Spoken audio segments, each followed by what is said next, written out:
বীরভূমের মল্লারপুরে তৃণমূল নেতাকে বোমা মেরে খুনের ঘটনায় একজনকে গ্রেপ্তার করল মল্লারপুর থানার পুলিশ। ধৃত ব্যক্তির নাম বশির শেখ।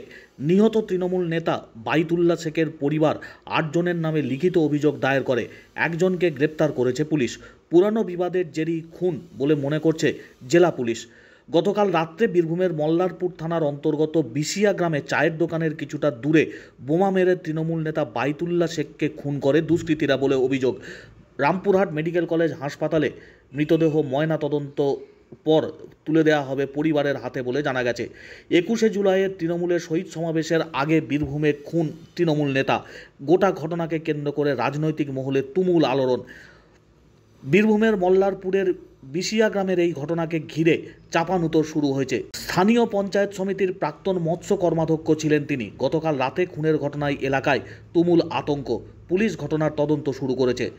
বাইতুল্লাহ শেখ এলাকায় যথেষ্ট পরিচিত ছিলেন। তার স্ত্রী বর্তমানে স্থানীয় পঞ্চায়েত সমিতির মৎস্য বিভাগের কর্মাধ্যক্ষ পদে রয়েছেন।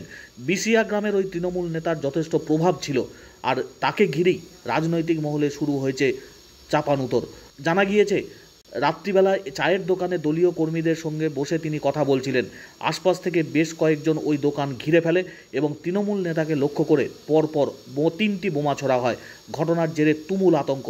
অন্ধকারের সুযোগ নিয়ে দুষ্কৃতীরা পালিয়ে যায়। যদিও শেষ পাওয়া খবরে জানা গিয়েছে একজনকে গ্রেপ্তার করেছে মল্লারপুর থানার পুলিশ। গোটা ঘটনা খতিয়ে দেখছে তদন্তকারীরা।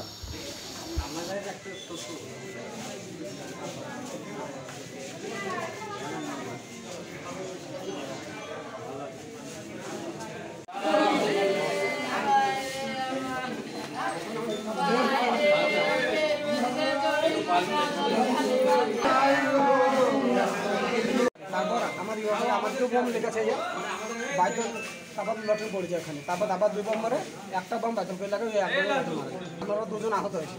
মেরেছে নয়নিম আর সাগর, আমি দেখেছি, আরও বাকি লোক ছিল, ওদিকে চিনতে পারিনি। বাইতুল্লাহ শেখ তো কোনো পার্টি করে? হ্যাঁ, টিএমসির মেম্বার, টিএমসির আর কর্মাধ্যক্ষ ছিল। এখন ওনার স্ত্রী কর্মাধ্যক্ষ। ওনার স্ত্রী কর্মাধ্যক্ষ। কারণ কী করে আমরা ওদিকে জানতে হবে।